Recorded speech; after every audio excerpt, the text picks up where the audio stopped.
BlizzCon, place where you'd go to experience all of your favorite franchises.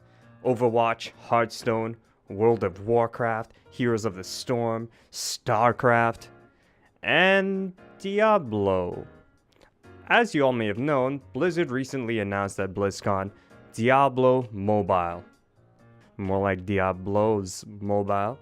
Am I right? Am I right? Yeah. Now, I'm not here to poke fun at the game, but talk about why it was announced at Blizzard this year. As you expected, a lot of fans were really disappointed and did not accept the game as BlizzCon worthy, essentially. A lot of fans thought that this was not what they wanted. They were hoping for a sequel, a remaster of some sort, anything but basically a mobile release.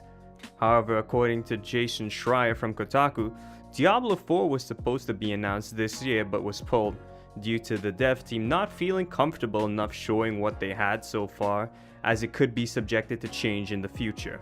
This article was written on the 5th of November 2018.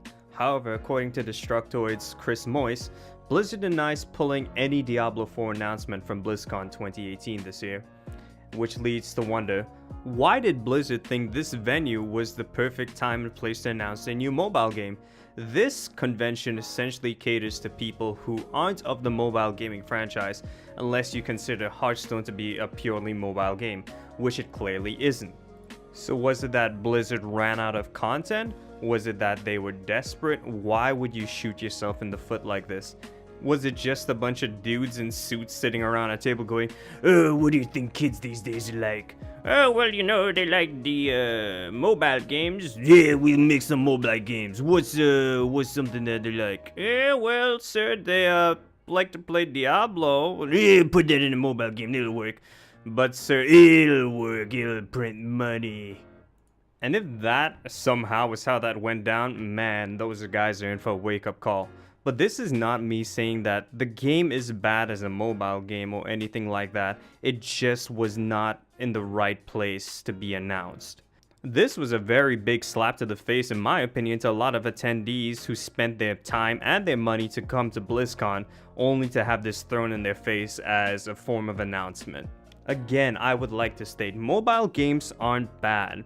The mobile gaming industry, in my opinion, is actually becoming a viable genre, with a lot of hardware and technology being able to power some really incredible looking games now.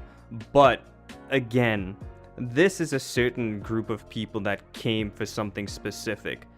And if you think in your right mind a mobile game was a good announcement for a big convention like that, I think you need to double check your standards. Now, this entire fiasco, in my opinion, was a form of really bad PR or marketing, or a combination of both, which leads me to what I essentially would like to talk about is marketing and manipulation.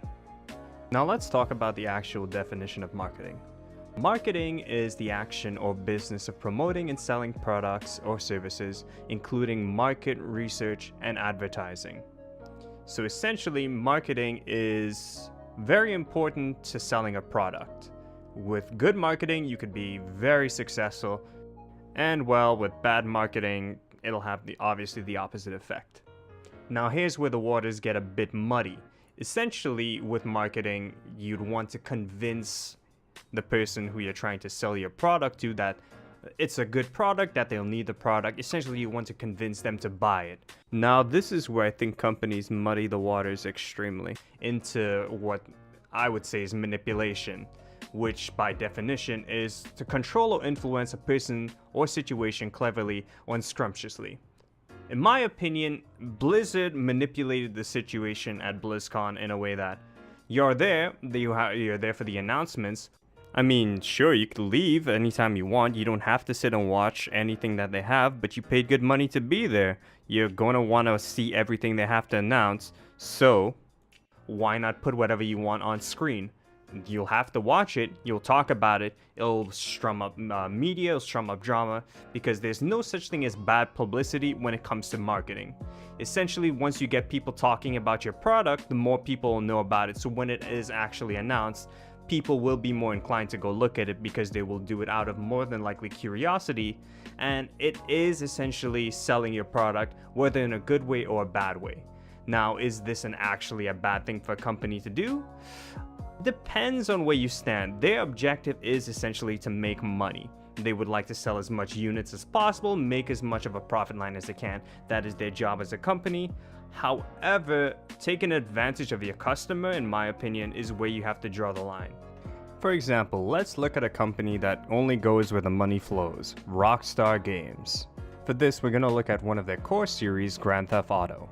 Grand Theft Auto has been a monolith in the gaming industry since 1997 all the way down to 2013 and 2015 with the releases such as Grand Theft Auto 1 to 5 and a bunch of other side titles such as Vice City, San Andreas, Vice City Stories, China Wars, The Ballad of Gay Tony, and much more. A giant company like this has always released games on PC, but here's the kicker.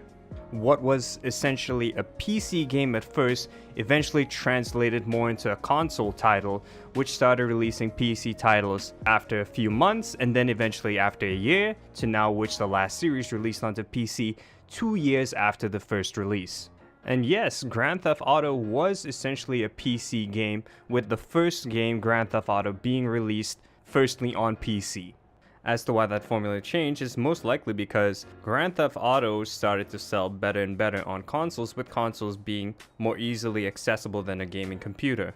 Because of that, they primarily started focusing more and more on developing for console, with PC being on the back burner each time. However, times have changed. GamesIndustry.biz James Batchelor published an article on the 20th of December 2017 showing a statistical readout of the video games market in 2017.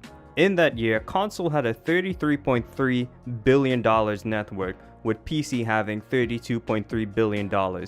As you could tell, that's only $1 billion in difference. So therefore you could say that the PC gaming community is just as large as the console gaming community. So why would Rockstar decide to not release any PC versions of the game Red Dead Redemption 2 when they're knowingly going to release a PC version at some point in the future?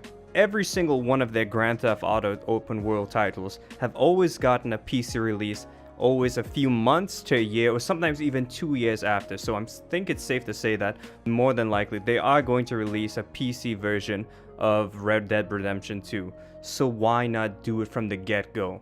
The only reason I could come up with was to milk consoles of as much copies as possible, and then when they finally do release the PC version, people who would like to play with their friends on that would re-buy the game since they do not allow any crossplay. This way they're able to easily increase their profit line by making some players wait long enough, and if they feel like they're waiting too long, they'll buy the game on console and then re-buy it on PC. So essentially they're getting the game for double the price. And that's not fair to anyone besides the company. And the reason why this works is because people fall for it. People give in and buy without thinking about it because they just want to play a game that they've been waiting for so long. And this is what I would say is manipulation. They're basically exploiting you by advertising this game for so long, and then when they finally release it, they're making it exclusive on certain platforms and forcing other people's hands. And the thing is, it's not even proper exclusives like, say, something like God of War or anything. It's literally just timed exclusives because they can just milk you for more and more money, and they're gonna keep doing it if we keep buying. I'm not saying for console players to not be able to enjoy getting the games that they had. If you have a game and you're primarily a console player, go ahead, buy your games, have fun. But for my PC gaming people, hold off. Save your money. You know you prefer it on that platform. Why are you giving in? Just wait a bit. There is no reason to rush ahead and buy. It's gonna happen. These companies do not care about you. They only care about you when they stop getting your money. Essentially, you're just walking wallets to them, and they do not care in the slightest. And if you'd like me to simplify it even more, think of these big companies as Emperor Palpatine. All they whisper into your ears is, do it! Next thing you know, you're killing your baby mama, you're lying down in a pool of lava, and 10 years later your son's gonna kill you. Nothing good is ever gonna come from this. And if you're a parent, you don't want this guy involved with your kids. Nobody wants this guy involved with their kids, alright? Well, that's all there is for me today, and I hope you enjoyed listening. And leave a comment below, like, subscribe. Tell me what it is you like, tell me what it is you didn't like. If you disagree with anything, please feel free to put it in the comment section. I'll look forward to reading and discussing, and I hope to welcome a healthy discussion about this. Alright, see ya!